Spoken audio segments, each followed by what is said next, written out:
Laging sinasabi na kapag nag-cheat na yung babae, wag mo nang tanggapin. Kasi 'di ba, kapag nag-cheat na siya, unti-unti nang nagbabago ang pagtrato niya sa'yo. I mean, kapag may nakakausap siyang ibang lalaki, kahit simpleng kwentuhan lang, nagkakaroon na yun ng attachment sa kanila at doon na nag-uumpisang mawala ang loyalty niya sa'yo. Kunwari, kung magkasama kayo, nagka-bonding, sabay kumain, iba na ang vibe. Kapag may ibang lalaki na nakilala siya at nag-emote siya doon, unti-unti nang nagiging loyal siya sa kanya. Tapos kapag bumabalik siya sa'yo, parang guilty na siya, parang niloloko niya yung bago. Gets mo? Parang nagkakatagilid na yung relasyon ninyo, nagkakaroon na ng gulo. Minsan nagiging irritable siya sa'yo, sinisisi ka kahit wala kang kasalanan. Takot siya sa mga multo niyang sarili, kaya madalas siya ang nagiging toxic. Diyan nagsisimula yung problema, ang gulo ng sitwasyon, parang nahahawa na ng toxic vibes. Kaya kapag napapansin mo na nag-iiba na siya, stay chill ka lang.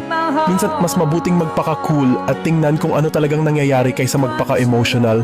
Kung hindi na healthy, baka oras na para mag-isip ng mas mabuting desisyon para sa sarili mo. Bakit